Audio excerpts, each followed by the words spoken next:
ठीक है हमारे प्यारे दोस्तों, स्वागत है एक बार फिर से आपके अपने YouTube channel learn with easy के साथ।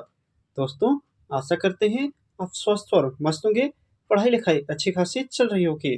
दोस्तों, जैसा कि मैंने आपको बताया था, मैं आपके एक्टिव और पैसिव वॉइस के स्पेशल रूल जो आपके सारे एग्जाम के लिए बहुत ज़्यादा महत्वपूर्ण होता है, उसको मैंने शुरू किया है। और मैं आपके टेंस का यानी जैसे प्रेजेंट से लेकर और पूरे फ्यूचर तक का जिस-जिस टेंस का एक्टिव से पैसिव बनता है, उसको मैंने अपने चैनल पे ऑलरेडी अपलोड कर दिया है। जिसे आप मेरे चैनल पे जाएँगे, तो आपको एक्टिव और पैसिव वॉइस के नाम से प्लेलिस्ट बनी होगी, जहाँ से आप सारे टेंस का आप देख सकते हैं, जिस-जिस का बनता है। आज के इस वीडियो में दोस्तों, मैं आपको एक्टिव और पैसिव वॉइस के स्पेशल रूल को पढ़ाने वाला हूँ। इसके पहले स्पेशल रूल के 4 नियम मैंने पहले ही अपने चैनल पे अपलोड कर दिया है, जिसे अगर आप देखना चाहते हैं तो मेरे चैनल पे जाएँगे तो वहाँ एक्टिव और पैसिव वॉइस स्पेशल रूल के नाम से प्लेलिस्ट बनी होगी, जिसे आप देख सकते हैं। और इस वीडियो के डिस्क्रिप्शन बॉक्स में मैं उसका लिंक दे दूँगा, जहाँ से आप डायरेक्ट वीडियो को देख सकते हैं। ठीक है दोस्तों? और इस वीडियो को देखने से पहले आप उस पिछले वीडियो को ज़रूर देख लीजिएगा, ताकि आपको और क्लियरिटी से और अच्छे तरीके से समझ में आ जाए। चलिए दोस्तों, वीडियो को शुरू करने से पहले मेरा बस एक छोटा-सा रिक्वेस्ट है कि यदि आप हमारे चैनल पर नए आए हैं, तो सबसे पहले हमारे चैनल को लाइक ज़्यादा से ज़्यादा अपने दोस्तों तक शेयर करें, ताकि उन्हें भी हमारे इस वीडियो का लाभ मिल सके। और हमारे इस चैनल को सब्सक्राइब ज़रूर करिएगा। सब्सक्राइब करने के साथ-साथ ही बेल आइकन को ज़रूर दबा दीजिएगा, ताकि हमारे आने वाले नेक्स्ट वीडियो का नोटिफ़िकेशन आपको टाइम पर मिलता रहे। जैसा कि मैंने आपको बताया था, मैंने 4 स्पेशल रूल को पहले ही खत्म कर दिए हैं। तो आज हम रूल नंबर 5 से लेकर 10 तक को करेंगे, और शेष बचे हुए इसके स्पेशल रूल को हम नेक्स्ट वीडियो में खत्म कर देंगे। चलो दोस्तों, अब ज़्यादा देर न करते शुरू करते हैं वीडियो को।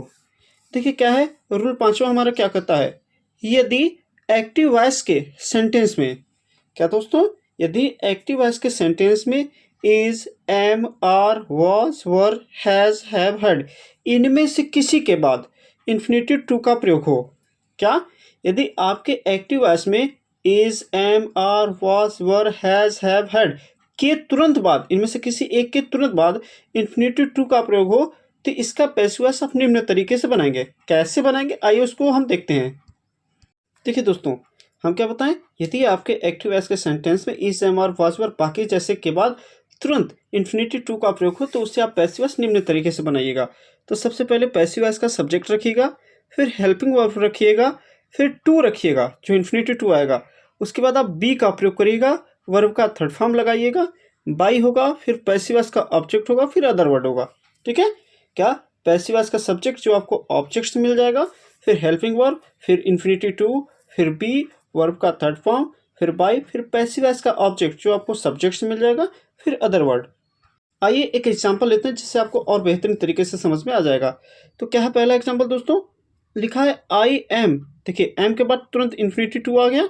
ठीक है, तो यानी हमारा नियम सही है। Write a story, I am to write a story. अब इसे आप बनाएंगे कैसे दोस्तों? तो देखिए, आई हमारा क्या हो गया, सब्जेक्ट है, एम हमारा हेल्पिंग वर्ब है, राइट हमारा वर्ब है, और अ स्टोरी हमारा ऑब्जेक्ट है। तो ऑब्जेक्ट को हम सब्जेक्ट में बदलते हैं, तो अ स्टोरी हमारा सब्जेक्ट का काम कर लेगा। ठीक है, तो यहाँ देखिए एम है, तो अब इससे टेंस उस वही रहेगा, इसमें टेंस में बदलाव नहीं होता दोस्तों। ठीक है, तो जैसे हम सीखे थे कि एक्टिव से पैसिव जाते समय टेंस में बदलाव होता है, लेकिन यदि इन्फिनिटिव टू आए तो उसमें टेंस में बदलाव नहीं करते हैं। तो देखिए, अ स्टोरी के साथ इज लगाएंगे, क्योंकि एक स्टोरी है। ठीक है, फिर टू हो गया, बी लगाना है तो देखिए बी हो गया, वर्ब का थर्ड फॉर्म लगाना है तो वर्ब इसमें क्या है, राइट, तो राइट का थर्ड फॉर्म रिटन हो गया। फिर आपको क्या लगाना, बाई, तो बाई हो गया। अब आपको क्या लगाना, पैसिव वॉइस का ऑब्जेक्ट जो आपको सब्जेक्ट से मिलता है, तो सब्जेक्ट में देखिए आई है, तो आई का क्या हो गया दोस्तों, मी हो गया। तो क्या बना, I am to write a story का जो पैसिव वॉइस बन के तैयार होगा, वह होगा a story is to be written by me. दोस्तों, और अब आपके लिए एक होमवर्क छोड़े जा रहा हूँ, जिसे आप सॉल्व करके मेरे कमेंट्स बॉक्स में ज़रूर बताइएगा। वो आपको क्या है, I have to do it, ये आपके लिए होमवर्क है, जिसे आप कमेंट्स बॉक्स में मेरे ज़रूर बताइएगा। अब आइए चलते हैं रूल नंबर 6 की तरफ। अब हमारा रूल क्या कहता है दोस्तों, यदि एक्टिव वॉइस में ऑब्जेक्ट न हो, तो उसका पैसिव वॉइस निम्न तरीके से बनाते हैं। ठीक है, अभी तक हम क्या देख रहे थे, सब्जेक्ट भी हो रहा था, ऑब्जेक्ट भी हो रहा था। ठीक है, अब हम देखेंगे कि जब पैसिव वॉइस एक्टिव वॉइस में क्या होगा, हमारा ऑब्जेक्ट ही ना हो, तो हम उसका पैसिव वॉइस किस तरीके से बनाएंगे। ठीक है दोस्तों। और एक बात आपको यहाँ ध्यान रहे, हम क्या बताएं कि जब एक्टिव वॉइस में ऑब्जेक्ट ना हो तो उसको कैसे बनाएंगे। और आपको एक बात ध्यान रहना चाहिए कि ऐसे प्रश्न ज़्यादातर इंट्रोगेटिव में ही आते हैं।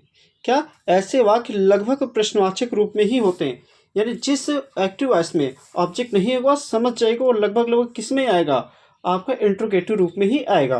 तो आइए इसके देखते हैं पैटर्न और कैसे एक एग्जाम्पल को क्या लिखेंगे। देखिए सबसे पहले क्वेश्चन वर्ड लिखेंगे, फिर हेल्पिंग वर्ब, वर्ब का थर्ड फॉर्म, बाई, फिर पैसिव वॉइस का ऑब्जेक्ट, अदर वर्ड, लास्ट में क्वेश्चन मार्क। क्या पहले question word, helping verb, verb का थर्ड फॉर्म, बाई, फिर पैसिव वॉइस का ऑब्जेक्ट, अदर वर्ड, फिर क्वेश्चन मार्क। आइए देखते कैसे बनता है। देखिए व्हाट डज सी इट, उसने खाया। ठीक, उसने क्या खाया। व्हाट डज सी इट, उसने क्या खाया। अब इसमें पता चला कि उसने क्या खाया, खाया तो जरूर लेकिन क्या खाया ये नहीं पता चल रहा है। ठीक है, तो सबसे पहले वाट को वाट ही रहने दीजिए। ठीक है, क्योंकि अब इसमें टेंस चेंज होगा। टेंस हम किस में चेंज होगा, बस जिसमें इन्फिनिटी टू आएगा। तो अब देखिए डज है तो डज का मतलब ये है आपका पास्ट इंडेफिनिट, तो चला जाएगा पास्ट कंटिन्यूअस टेंस में। पास्ट कंटिन्यूअस टेंस के साथ इज एम आर होती है। तो अब सी के अनुसार हम क्या लगाएंगे, इज लगाएंगे। अब हमें क्या लगाना है, वर्ब का थर्ड फॉर्म। वर्ब क्या है, इट। इट का थर्ड फॉर्म क्या हो गया, इटिन हो गया। बाई लगाना है, बाई हो गया। पैसिव वॉइस का ऑब्जेक्ट लगाना है जो सब्जेक्ट से मिलेगा, तो हमारा सब्जेक्ट क्या है, सी। सी का हर हो गया। तो क्या बनकर हमारा तैयार हुआ, व्हाट डज सी इट का बनकर तैयार होता है what is eaten by her. ये हमारा था रूल नंबर 6 है। आइए दोस्तों आपके लिए एक होमवर्क छोड़ जाते हैं जिसे आप करके हमारे कमेंट्स बॉक्स में जरूर बताइएगा। होमवर्क क्या है आपके लिए, व्हाट वर यू डूइंग। ये आपके लिए होमवर्क है, आप कमेंट्स बॉक्स में जरूर बताइएगा, मैं उसको चेक करके बता दूंगा। अब आइए चलते हैं रूल नंबर 7 की तरफ। रूल नंबर हमारा 7 क्या कहता है, यदि एक्टिव वॉइस का स्ट्रक्चर इस प्रकार का हो। क्या, यदि एक्टिव वॉइस का स्ट्रक्चर इस प्रकार का हो, कैसा। देखिए आपको क्वेश्चन कैसे मिलेगा एक्टिव वॉइस में, क्या मैं कहने जा रहा हूँ, आपको क्वेश्चन एक्टिव वॉइस में किस तरह से मिलेगा। ये देखिए पहले रहेगा देयर, फिर हेल्पिंग वर्ब रहेगा, फिर कोई नाउन रहेगा, फिर इंडिफिनिट टू रहेगा, इन्फिनिटी टू रहेगा, फिर वर्ब का फर्स्ट फॉर्म रहेगा। क्या, देयर, देयर, फिर हेल्पिंग वर्ब, फिर नाउन, फिर इन्फिनिटी टू, फिर वर्ब का फर्स्ट फॉर्म। अब इसे आप पैसिव वॉइस में कैसे बनाएंगे, आइए वो भी देखते हैं। देखिए अब इसे पैसिव वॉइस में कैसे बनाएंगे, सबसे पहले लिखेंगे देयर, फिर उसके बाद क्या लिखेंगे, हेल्पिंग वर्ब, नाउन, फिर टू, फिर बी, वर्ब का थर्ड फॉर्म। क्या, देयर, हेल्पिंग वर्ब, नाउन, फिर टू, फिर बी, फिर वर्ब का थर्ड फॉर्म। तो है देखिए क्या है, देयर है, इज टाइम टू स्टडी। देखिए देयर भी है, हेल्पिंग वर्ब भी है, नाउन भी है, इन्फिनिटी टू भी है और वर्ब भी है। ठीक है, अब इसे हम कैसे बनाएंगे, तो देयर का देयर ही रहेगा दोस्तों। ठीक है, इज का इज ही रहेगा, अब टाइम नाउन का नाउन ही रहेगा, टू का टू ही रहेगा। इतना चीज यहाँ से देखिए सेम मिल रहा है। ठीक है, अब हम क्या करेंगे, बस हमें क्या जोड़ना है, बी और वर्ब का थर्ड फॉर्म। तो बी हो गया, स्टडी का स्टडी ही रहेगा। तो हमारा क्या बनकर तैयार हुआ, फिर से देखिए एक बार मैं क्या करना चाह रहा हूँ। देखिए देयर हो जाएगा, हेल्पिंग वर्ब होगा, नाउन होगा, टू होगा, बी, फिर वर्ब का थर्ड फॉर्म। अब देखिए क्या, there is time to study. तो अब क्या करेंगे, ये देखिए पैटर्न का मतलब होता है बनाने का तरीका, यानी पैसिव वॉइस में बदलने का तरीका। तो अब देयर को देयर ही रहने देंगे, इज का इज भी रहने देंगे, नाउन का नाउन में रहने देंगे, टू का टू में रहने देंगे। और जो बदलेगा बस क्या, थोड़ा सा बदलेगा। आपको क्या लगाना है, बी और वर्ब का थर्ड फॉर्म। तो देखिए टू के बाद बी हो गया। अब देखिए वर्ब का स्टडी ही होता है। तो there is time to study का क्या हो गया, there is time to be study. ठीक है दोस्तों, ये हमारा था 7वां रूल। इसमें भी हम आपको एक होमवर्क छोड़ के जाते हैं। होमवर्क क्या है, जितने भी रेड कलर वाला आपको देखेगा समझ जाइए आपका होमवर्क है। There is no money to buy. क्या, there is no money to buy, ये आपके लिए होमवर्क है, कमेंट बॉक्स में जरूर बताइएगा। आइए चलते हैं रूल नंबर 8 की तरफ। देखिए क्या लिखा है दोस्तों, रूल नंबर 8, यदि एक्टिव वॉइस का स्ट्रक्चर इस प्रकार का हो। अब कैसा हो भाई, स्ट्रक्चर इस प्रकार हो का मतलब क्या है कि आपको क्वेश्चन जो मिलेगा किस तरह से मिलेगा और आपको बदलना किसी और तरीके से रहेगा। देखिए क्वेश्चन आपको किस तरीके से मिलेगा, तो पहले तो इट रहेगा, फिर हेल्पिंग वर्ब रहेगा, फिर नाउन रहेगा, इंडिफिनिट या इन्फिनिटी टू रहेगा, वर्ब का फर्स्ट फॉर्म रहेगा और ऑब्जेक्ट रहेगा। इट रहेगा, हेल्पिंग वर्ब रहेगा, नाउन रहेगा, फिर टू रहेगा, वर्ब का फर्स्ट फॉर्म रहेगा, फिर ऑब्जेक्ट रहेगा। ऐसा क्वेश्चन मिलेगा आपको। अब इसको आप पैसिव वॉइस में कैसे बदलेंगे, आइए हम बताते हैं आपको। देखिए अब जब इसे आप पैसिव वॉइस में बदलेंगे तो उसका नियम देखिए क्या हो जाएगा। तो पहले इट लिखेंगे, फिर हेल्पिंग वर्ब लिखेंगे, फिर नाउन लिखेंगे, फॉर लगाएंगे, ऑब्जेक्ट होगा, टू होगा, बी होगा और वर्ब का थर्ड फॉर्म होगा। क्या? इट होगा, हेल्पिंग वर्ब होगा, नाउन होगा, फॉर होगा, ऑब्जेक्ट होगा, टू होगा, बी होगा, वर्ब का थर्ड फॉर्म होगा। आइए एक एग्जाम्पल से हम आपको बताते हैं। देखिए क्या लिखा है, it is time to do our homework. ये आपका क्वेश्चन ऐसे आपको मिलेगा। अब इसे आप पैसिव वॉइस में कैसे बनाएंगे? तो सबसे पहले इट को इट रख देंगे, हेल्पिंग वर्ब यहाँ इज है तो इज रख देंगे, नाउन है तो नाउन का सेम टाइम टू टाइम हो जाएगा। अब देखिए नाउन के तुरंत बाद क्या लगाना है आपको? फॉर। तो देखिए यहाँ टाइम है, टाइम के तुरंत बाद क्या लगे? फॉर लगा है, ठीक है, फॉर लगा। अब आपको क्या लगाना है? ऑब्जेक्ट। ऑब्जेक्ट हमारा क्या है दोस्तों? अवर। तो अवर क्या? अवर हो गया, ठीक है। फिर टू लगाएंगे, टू हो गया, फिर बी लगाना है, बी हो गया, और वर्ब का थर्ड फॉर्म। वर्ब का थर्ड फॉर्म क्या है? टू। तो टू का डन हो गया। फिर से देखिए क्या दिया है क्वेश्चन, लिखा है it is time to do our homework. अब इसे आप सबसे पहले कैसे बनाएंगे? इट को इट ही रख देंगे, ठीक है। फिर हेल्पिंग वर्ब इज को इज रख देंगे, नाउन को भी वैसे रखेंगे और नाउन के तुरंत बाद फॉर का प्रयोग करेंगे। तो यहाँ देखिए फॉर है, फिर उसके बाद अब क्या लगाना है? ऑब्जेक्ट। तो ऑब्जेक्ट क्या है? Our homework. क्या है? Our homework. तो आवर होमवर्क हो गया। फिर अब क्या लगाएंगे? To be. तो देखिए टू बी है, बी बी, और वर्ब का थर्ड फॉर्म। वर्ब का थर्ड फॉर्म क्या होगा? डू का क्या हो जाएगा दोस्तों? डन। तो हमारा आंसर क्या बन के तैयार हुआ? It is time to do our homework का पैसिव वॉइस बन के तैयार होता है, it is time for our homework to be done. ये हमारा अब क्या था? आंसर यानी पैसिव वॉइस था। अब आइए इसमें भी हम आपको एक होमवर्क देंगे। देखिए क्या है होमवर्क आपके लिए? It is time to sell computer. It is time to sell computer, ये आपके लिए होमवर्क है, कमेंट बॉक्स में आप बताइएगा। आइए चलते हैं आप अपने रूल नंबर 9 की तरफ। देखिए दोस्तों क्या लिखा है, यदि एक्टिव वॉइस में इंट्रांजिटिव वर्ब के साथ प्रीपोजिशन का प्रयोग होता है। क्या?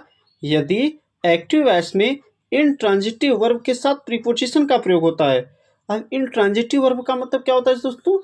जो अपना अर्थ देने के लिए किसी दूसरे सेंटेंस पर डिपेंड नहीं होता, यानी एक ऐसा शब्द जो अपना अर्थ देने के लिए खुद अर्थ देता है, यानी ये अपने अर्थ की पूर्णता के लिए किसी दूसरे शब्द या दूसरे सेंटेंस पर डिपेंडेंट नहीं होता, ठीक है, उसे हम इंट्रांजिटिव वर्ब कहते हैं। तो हमारा नियम क्या है? यदि एक्टिव वॉइस में इंट्रांजिटिव वर्ब के साथ प्रीपोजिशन का प्रयोग होता है तो, ठीक है, तो प्रीपोजिशन के साथ मिलकर मिलकर यह क्रियाएं ट्रांजिटिव वर्ब का कार्य करती हैं। ट्रांजिटिव वर्ब मतलब यानी शब्द, एक ऐसा शब्द जो अपने अर्थ की पूर्णता के लिए किसी दूसरे सब्जेक्ट या अर्थ वाक्य पर निर्भर होता है। यानी इंट्रांजिटिव अपना पूर्वक देता है और ट्रांजिटिव वर्ब अपना पूर्वक नहीं देता, किसी दूसरे पर डिपेंड होता है, ठीक है। तो यह क्रियाएं ट्रांजिटिव वर्ब का कार्य करती हैं और पैसिव वॉइस में प्रीपोजिशन क्रिया के साथ रहता है, यानी जो प्रीपोजिशन होगा वो क्रिया के साथ रहेगा।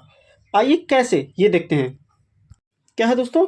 सबसे पहले पैसिव वॉइस का सब्जेक्ट होगा, फिर हेल्पिंग वर्ब, वर्ब का थर्ड फॉर्म, फिर जो प्रीपोजिशन होगा वो रहेगा बाई, फिर पैसिव वॉइस का ऑब्जेक्ट। ध्यान से देखिएगा, पैसिव वॉइस का सब्जेक्ट जो आपको ऑब्जेक्ट से मिलेगा, फिर हेल्पिंग वर्ब, वर्ब का थर्ड फॉर्म, प्रीपोजिशन बाई, फिर पैसिव वॉइस का ऑब्जेक्ट जो आपको सब्जेक्ट से मिल जाएगा। तो देखिए क्या है हमारा क्वेश्चन, क्या है? The girls laughed at him. The girls laughed at him. तो अब लाफ्ड है, देखिए ईडी लगा है, वर्ब का सेकंड फॉर्म, तो समझ जाइएगा, यानी पास्ट इंडेफिनिट टेंस का सिंपल वाक्य है। तो ये जाएगा पास्ट कंटिन्यूअस टेंस में। पास्ट कंटिन्यूअस टेंस की सहायक क्रिया क्या होती है? वॉज या वर होती है। तो देखिए the girls laugh at him, तो सबसे पहले पैसिव वॉइस का सब्जेक्ट लिखना है, तो हमें जो ऑब्जेक्ट मिलता है, तो हिम का क्या हो जाएगा? ही हो गया। अब पास्ट इंडेफिनिट है तो चला जाएगा पास्ट कंटिन्यूअस में, तो ही के साथ वॉज लग गया। फिर वर्ब का थर्ड फॉर्म लगाना है, वर्ब का थर्ड फॉर्म हमारा क्या है दोस्तों? लाफ्ट का लाफ ही हो जाएगा। फिर प्रीपोजिशन रखना है, प्रीपोजिशन में इसमें क्या है? एट है, तो एट हो गया। अब बाई लगाना है तो बाई हो गया। जैसा हम बताए थे कि प्रीपोजिशन क्या होता है? क्रिया के साथ रहता है, तो देखिए प्रीपोजिशन क्रिया के साथ है, फिर बाई लगना है तो बाई हो गया।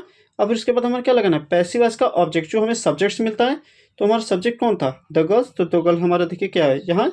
ऑब्जेक्ट बन गया, ठीक है। तो ये हमारा था क्या, कि जब वाक्य में इंट्रांजिटिव वर्ब है और वो पैसिव वॉइस बनाने पर इंट्रांजिटिव और ट्रांजिटिव वर्ब के जैसा कार्य करने लगे, ठीक है। तो हमारा आंसर क्या निकल कर आया दोस्तों? यहाँ the girls laughed at him का होगा ही was laughed eight by the girls, ठीक है। अब आइए चलते हैं आज के अपने लास्ट टॉपिक पर, जिस रूल नंबर 10 की तरफ। इसके बचे हुए रूल को दोस्तों मैं अपनी नेक्स्ट वीडियो में पूरा कंप्लीट करा दूंगा। देखिए इसमें भी होमवर्क है आपका, her father is looking after her.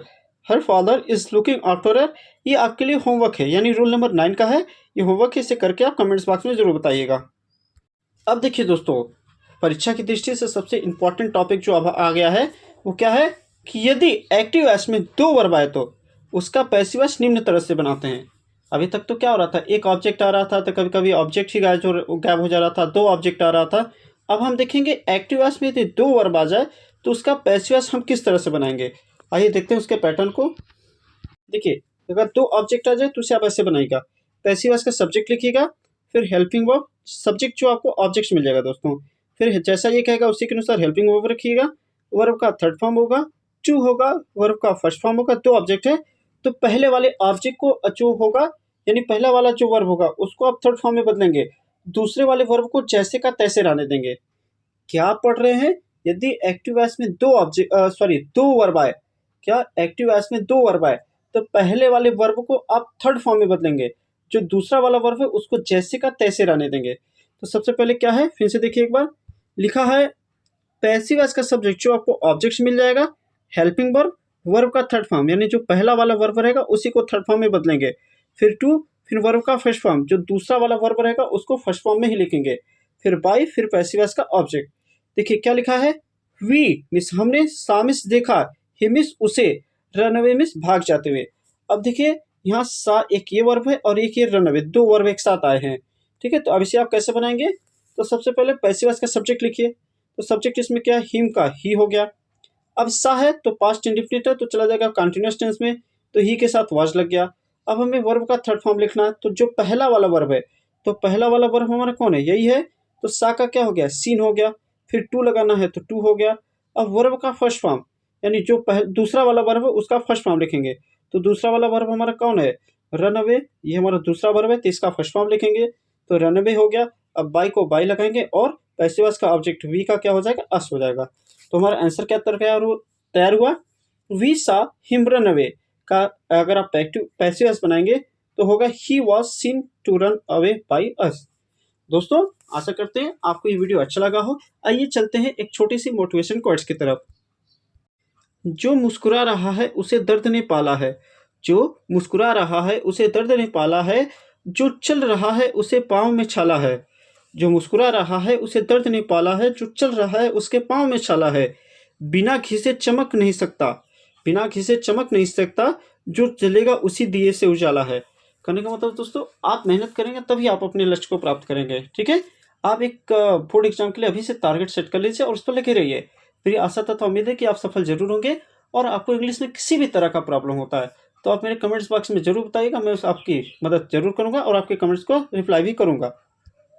दोस्तों अगर ये हमारा वीडियो आपको अच्छा लगा हो तो हमारे इस वीडियो को ज़्यादा से ज़्यादा लाइक करिए, ताकि हमें भी मोटिवेशन मिलता रहे और ऐसे ही आपके लिए वीडियो बनाता रहूँ। और हमारे इस वीडियो को ज़्यादा से ज़्यादा अपने दोस्तों तक शेयर भी करिएगा, ताकि वो लोग भी हमारे इस वीडियो का लाभ उठा सके। और हमारे इस चैनल को सब्सक्राइब जरूर करिएगा। सब्सक्राइब करने के साथ साथ बेल आइकन को जरूर दबा दीजिएगा, जिससे आपको फायदा ये होगा कि हमारे आने वाले नेक्स्ट वीडियो का नोटिफिकेशन आपको टाइम पर मिलता रहेगा। चलिए दोस्तों, आज के लिए वीडियो में बस इतना ही। मिलते हैं एक मजेदार नए टॉपिक के साथ, तब तक के लिए नमस्कार, टाटा, गुड बाय, शुभ रात्रि।